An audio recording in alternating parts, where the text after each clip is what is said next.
The Micro-Enterprise Project supports people with significant disabilities to establish their own micro-enterprise. For many years David had a good life, but it was all recreational. And then we heard about the micro-enterprise business and realised that it would be more value to David because he loves to work, he loves to make things. Dave uses his support funding to actually pay for the person who works with him. At the moment he's making wonderful garden furniture, tea light stands, but anything that he and his PA Andrew just use their imagination. That's an old rustic wine barrel which is all rotting away, as you can see, and we didn't really have a use for it, so we decided that that's the best thing we could do with it. And what I really love to do is to get old stuff which was built with pride and do it up and get it back to its glamour, you know? Because now he has a role in life which other people value, because everyone values a job. He does get paid for his work. He then has another role in that he's the person who's made them and he's selling them and talks about them. I love to see people's faces, eyebrows go up when he says he has a business, and then they start talking about what it is. This isn't just a hobby.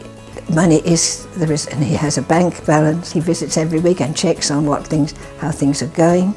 And the bank people, of course, because he has more than one bank account, now he's got his Timbersmith account, and they always ask him, so of course he says, no, it's my work one I want, please. And Bunnings people recognise him, and so do Mitre 10. All of those things he lost when he had his accident, and now he's got them back. He looks forward with keen interest every day and thinking about what he's going to do. And when he's finished work, he always comes in and says, what a good day. He has that inner feeling of accomplishment, having done something. People value what he's done. So he gets a lot of pride out of that.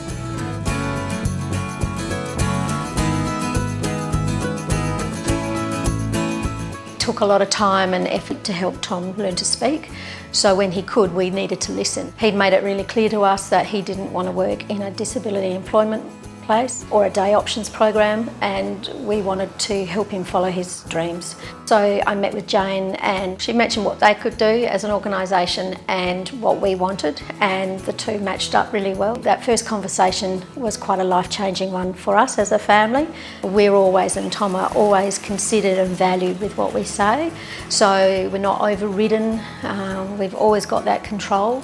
It's his dream, I'm just facilitating that with an organisation. We started working together in about just over a year. It'll be 2 years this November. I can remember the first time I met Craig, he said to me, so Tom, I hear you're starting up your own lawn mowing business. He sounded very interested in me and my business, which sounded good, and it made me think that he would be a good person to help me. Meaningful work is really important for all of us.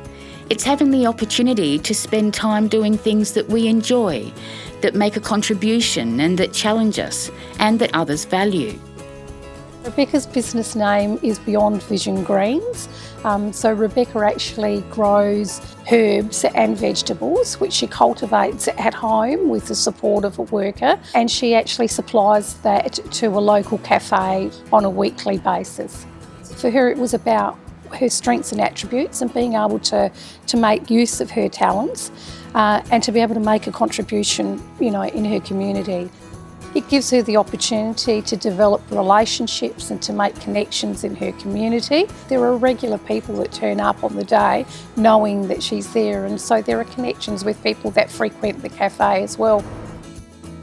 Owning a micro-enterprise creates an identity and purpose. It builds self-respect and confidence. And it also means people are seen as being able rather than disabled. Community Living Project helps people to discover what enterprise focus will match their interests and talents.